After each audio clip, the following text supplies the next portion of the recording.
अस्सलामुअलैकुम दोस्तों, वेलकम करता हूँ आपको अपने प्लांट्स गार्डन चैनल पर। आज हाज़िर हुआ हूँ एक नई वीडियो के साथ। तो आज हम बात करने जा रहे हैं देसी रोज़ पे, जो कि काफ़ी मशहूर भी है और काफ़ी अच्छा पौधा भी है। तो आइए वीडियो शुरू करते हैं। देसी रोज़ देखने में काफ़ी खूबसूरत लगता है, हमारे घर में खूबसूरती में इजाफ़ा भी करता है। घर के बाहर या घर के अंदर लगा हुआ हो तो काफ़ी खूबसूरती में जो है वो इजाफ़ा भी करता है, और इसमें से जो है वो खुशबू भी आती है बहुत अच्छी, जो हमारे माइंड को फ्रेश कर देती है।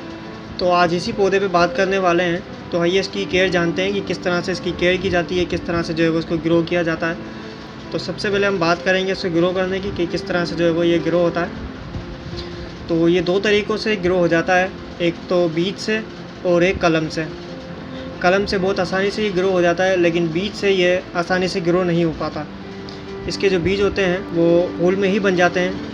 जब फूल सूख जाता है तो इसका सीड पॉट बन जाता है, वहाँ पर फूल जाता है एरिया फूल वाला, उसके अंदर सीड्स जो है वो पक जाते हैं। तो इसके सीड्स को उगाना काफ़ी मुश्किल है।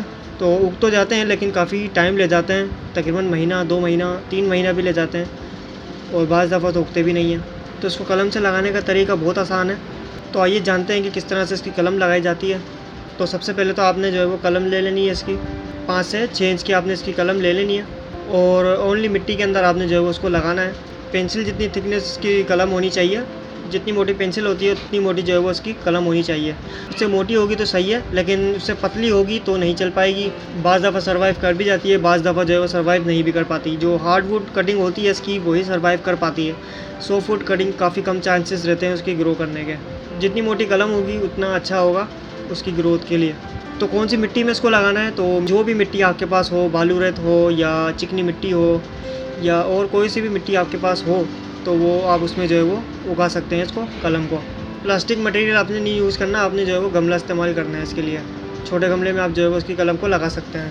तो कलम लगाने के दौरान आपने कोई खाद वगैरह इसके अंदर इस्तेमाल नहीं करनी है, क्योंकि फिर अगर खाद वगैरह इस्तेमाल करेंगे तो कलम जो है वो गल सकती है हमारी।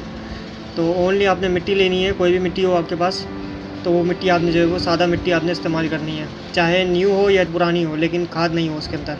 या कोकोपीट का भी इस्तेमाल कर सकते हैं आप इसके अंदर, ओनली कोकोपीट। तो आपने इसको जो है वो कलम को लगा देना है, और आपने शेडी एरिया में रखना है, जहाँ पर जो है वो सूरज की धूप ना आती हो, रोशनी आती हो खाली। तो इसकी कलम लगाने का मौसम जो होता है वो 15 दिसंबर से 15 जनवरी तक का टाइम होता है। तो उस दौरान जो है वो कवर करना पड़ेगा आपको, क्योंकि जो है वो रात में ह्यूमिडिटी बन जाती है। अगर कवर नहीं करेंगे तो ठंड की वजह से इसकी रूटिंग जो है वो स्टार्ट नहीं हो पाएगी। तो उसको कवर करना ज़रूरी है। 15 दिसंबर से लेकर 15 जनवरी तक का 1 महीने का टाइम होता है कलम लगाने का। उस दौरान जो है वो आप इसकी कलम लगा सकते हैं, लेकिन पॉलीथीन से कवर करना है आपने ज़रूर। अगर आप इससे अच्छा रिज़ल्ट चाहते हैं तो आप जो है वो लेट विंटर फिर कलम लगाएं इसकी, जैसे कि 15 जनवरी से लेके एंड ऑफ जनवरी, उस दौरान जो है वो आप कलम लगाएंगे तो 90% चांस ये रहेंगे कि ना कलम जो है वो कामयाब हो जाएगी, और 10% चांस ये रहेंगे कि कलम जो है वो नाकाम हो सकती है हमारी।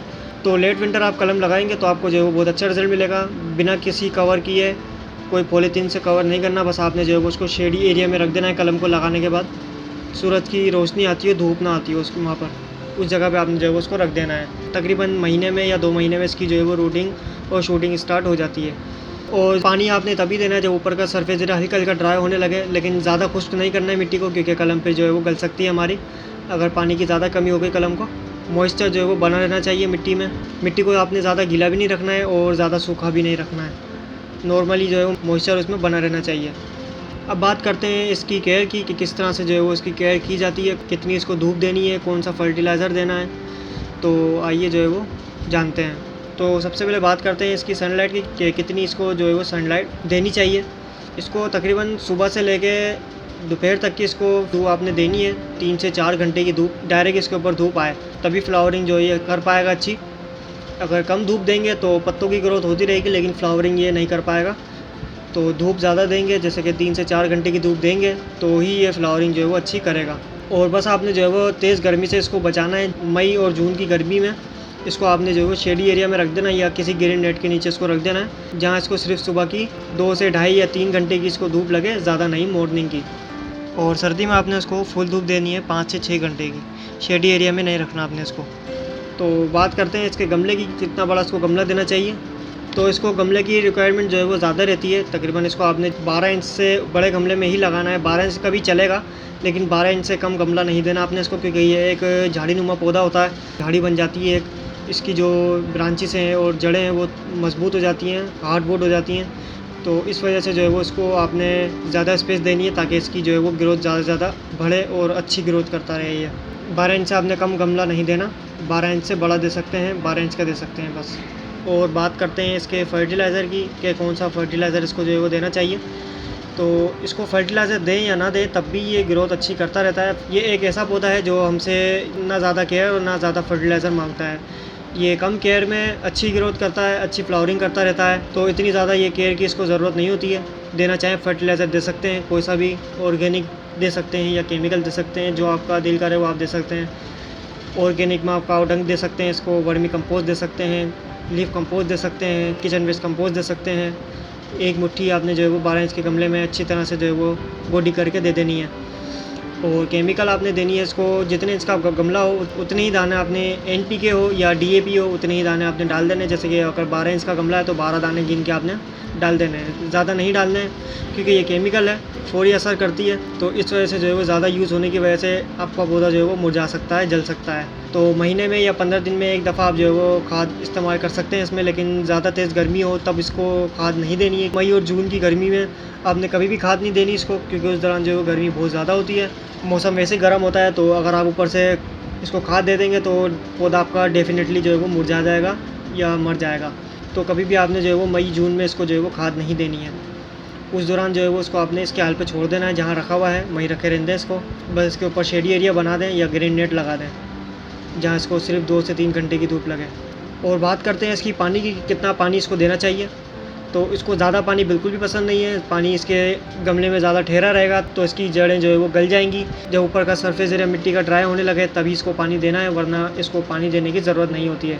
तो इसको कभी भी आपने जो है ओवर वाटरिंग नहीं करनी है। वो पानी आपने शाम के टाइम देना है, दिन के टाइम कभी भी नहीं देना, क्योंकि दिन में गर्मी होती है। तो अगर उस टाइम आप जब पानी देंगे तो गमला और मिट्टी गर्म होगा, और उस दौरान जो आप पानी दे देंगे ठंडा ठंडा तो जड़ें जो है वो एकदम से मुरझा जाएंगी, पत्ते मुरझा जाएंगे, पौधा आपका जो है वो एकदम से शौक में आ जाएगा। तो हमेशा जो है वो पानी शाम के टाइम दें या सुबह सुबह दें, दिन की धूप में कभी भी पानी नहीं देना चाहिए। अगर मिट्टी बहुत ज़्यादा सूख रही हो, पौधा मुरझा रहा हो, तब आप मजबूरी में दे सकते हैं। अगर मुरझा नहीं रहा है पौधा, मिट्टी सूख रही है, तो आप थोड़ा इंतज़ार कर लें, शाम हो जाए तब आप इसको पानी दें। और इसके पत्तों पे भी थोड़ा सा जो है वो शावर कर दिया करें हल्का हल्का, लेकिन आपने शावर सुबह के टाइम करना है, शाम के टाइम नहीं करना, क्योंकि शाम के टाइम जो है वो सूरज नहीं होता है। तो सूरज ना होने की वजह से अगर आप पानी दे देंगे तो उसके पत्तों पे जो है वो पानी जमा रहेगा, इतनी जल्दी सूखेगा नहीं, टहनियों पे जमा रहेगा, तो जिसकी वजह से जो है वो फंगस लग सकता है पौधे में। तो उस वजह से भी आपका पौधा जो है वो जल सकता है फिर। तो पानी आपने हमेशा जो है वो सुबह के टाइम देना है, जब सूरज हो उस टाइम आपने जो है वो पानी का शावर करना है, ताकि जो है वो पानी का शावर करें तो थोड़ी देर में जो है वो पानी सूख जाए। और अगर आप इससे ज़्यादा फ्लावरिंग चाहते हैं तो आप इसकी जो है वो वक्त के साथ साथ आपको इसकी प्रूनिंग करनी पड़ेगी, ब्रांचेस को जो है वो काटना पड़ेगा। जो ब्रांचेस डी शेप हो रही हो आपको उसको काटना पड़ेगा।